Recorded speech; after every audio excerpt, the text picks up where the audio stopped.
Occasional poem. P is for poem as in occasional.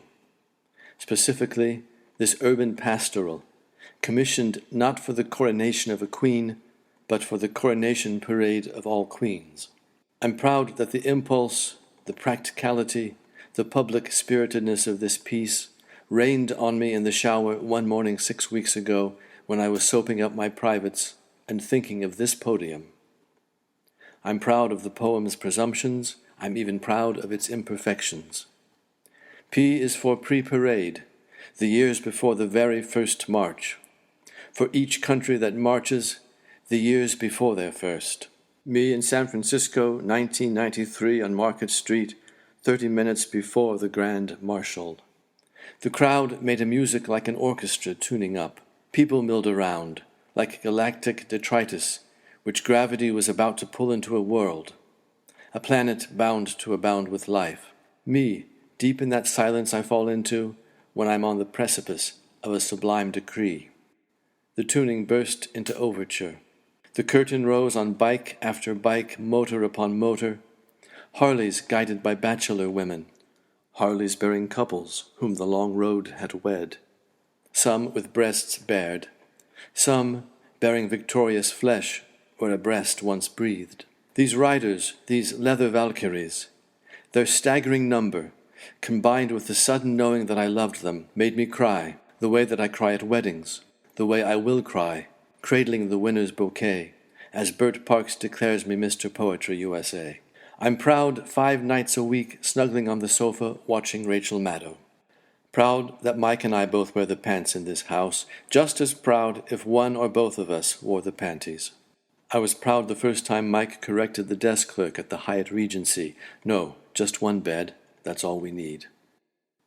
I was proud and helplessly grateful when aunts and cousins started addressing Christmas cards and invitations not to me but to us. I'm proud that I can pronounce the Vietnamese names of his nieces and nephews even if I can't get the tones right. I'm as proud as they were when, seeing a selfie of him in his academic regalia, they asked if he was graduating from kindergarten. P is for private, first class, for Priapus and Penelope, and the promise that someday I will have a girl pal by that name. I made that promise years ago when it was hopelessly unlikely.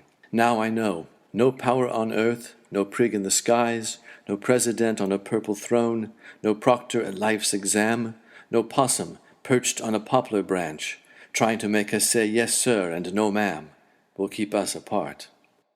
I'm proud to come up with songs off the cuff, to be paid in applause and know it's not enough. Proud of the big cop in the park on a horse that never uses brutal force. Proud of those who take care of their people, who know their lives, who wait for promotions that never arrive.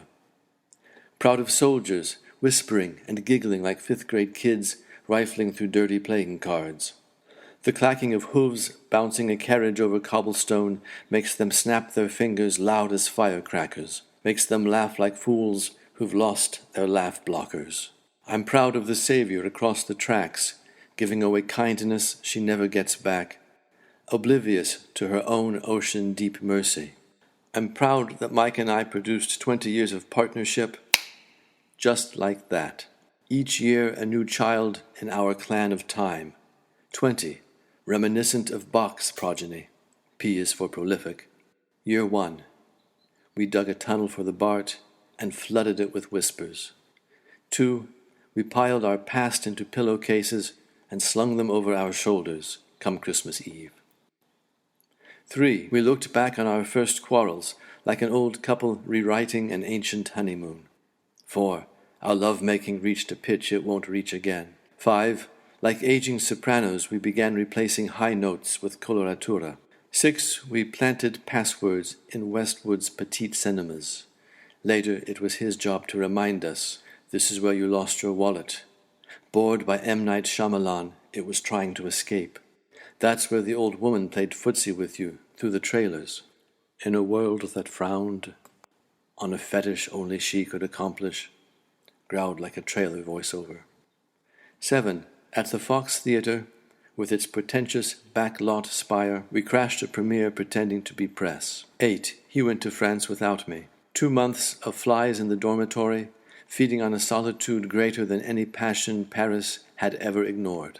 9, in his dreams, we were boys in Hanoi, eating sweet corn on the street, climbing trees at the zoo, peeing under our desks in the classroom, running naked through a nation's doom. 10, I rode in a taxi without him. The paranoid cabbie dropped me off at the foot of a hill that became a mountain as I climbed it. 11, when I reached the top, I knew I was no one and would remain no one till 12, a merciful rock seized and bore me back. 13, in the ER he brushed the nurses aside, took me in hand and aimed me at the pan. 14, I sat through 2 years of Unitarian services, animals on occasion wailing in my ears, preaching at cross purposes, while he waited in the car, rehearsing for a Tourette's audition, wondering what was taking so long. 15, we shined a thin, hot light in soup kitchen corners. 16, I painted the walls with portraits of every king, count, and duke of the weather. 17, he covered the floor with the number God's paper trail. 18, we won the respect of towels and spies and doctored photos and soldiers turned student and immigrant mothers ready to hand over respect the instant they walked into a classroom. 19, our auto insurance grew restless. 20, we took out life insurance policies for $10 a month. P is for privacy, embodied in his mother's daily sutra recitals behind a papier-mâché partition. P is for pugilistic, which is how my mom sounds when she says to a church lady, "My oldest son is married to a woman who makes him smile, something none of us could ever do, and my youngest son is married to a man I know will take care of him when I'm gone." P is for periphery, where we no longer dwell. P is for plain, the day when joint bank accounts, sitting side by side in lawn chairs with tired seats, nodding at joggers and strollers that compete for the lake's edge, will be too ordinary to merit the desperate word pride.